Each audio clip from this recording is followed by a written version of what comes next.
Your Excellency, Prime Minister Abiy Ahmed, my dear brother, and Mrs. Ahmed, distinguished heads of state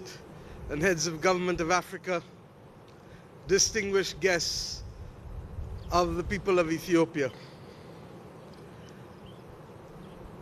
If this was to achieve simply the provision of water and energy to the people of Ethiopia and surrounding countries, it would be a marvel of history, a marvel of engineering, and a boon for the prosperity of the people of this region. But if we are to be honest, it is not simply the achievement of what has been done here for the provision of water and energy and the catalytic effect that it will have on economic and social development and security, but it is the journey. Above all else, the journey. The journey of a people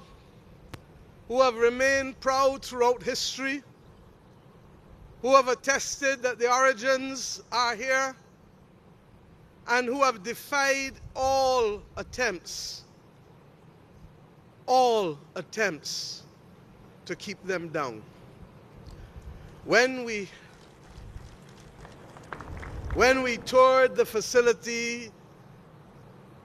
in the last few hours,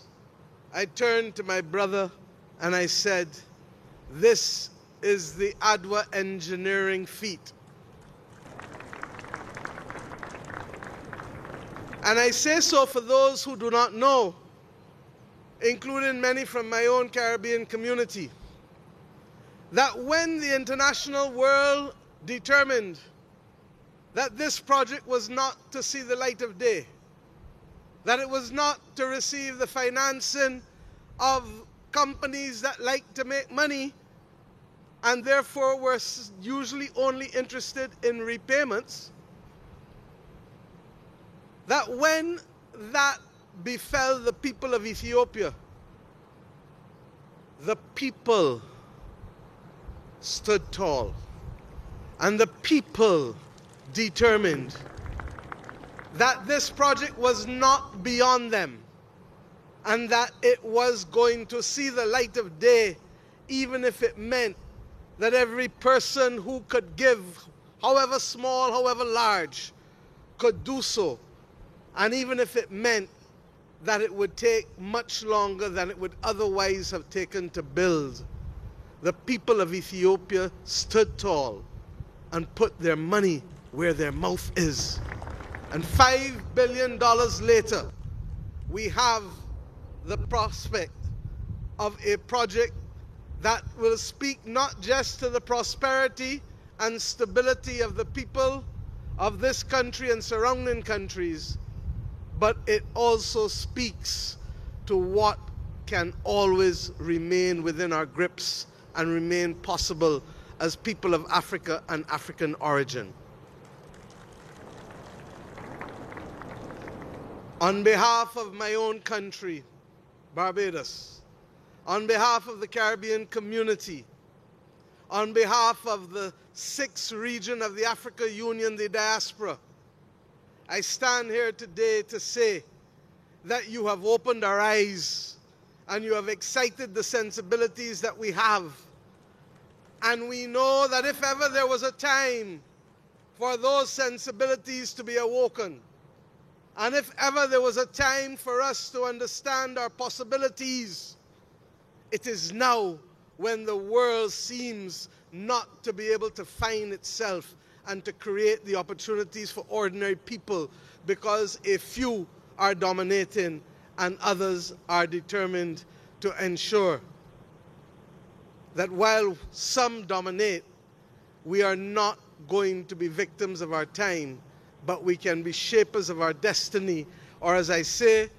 we say in Barbados in our anthem, firm craftsmen of our fate.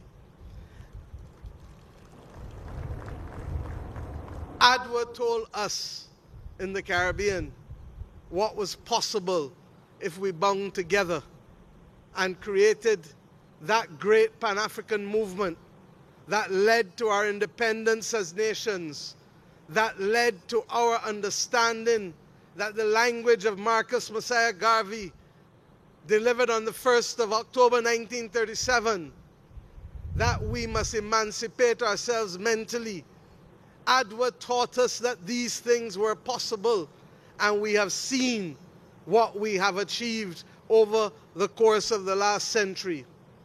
I pray today that as we leave here, that we will see the awakening of Africa, not just in this part of Africa, but the entire continent and its diaspora, because this is evidence that when we work together, anything is possible. In my own country, and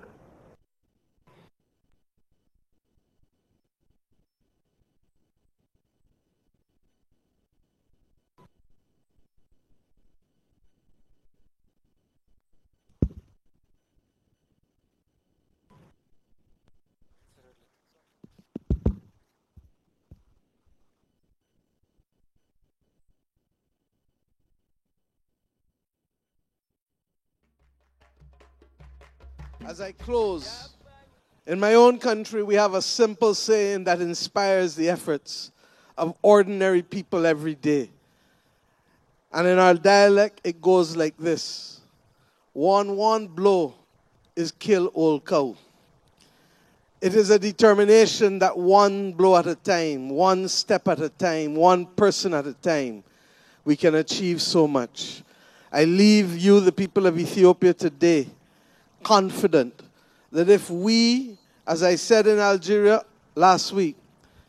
can rise to the occasion of working together, then this continent and its people and its diaspora that will be responsible for 1/4 of the world's population,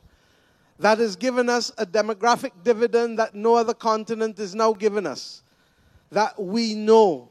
that you can rise, we can rise, and that we shall be the humanizing element that the world needs now more than ever. Let us go forward in love, in unity, one aim, one purpose, one destiny. Congratulations to the people of Ethiopia. Thank you.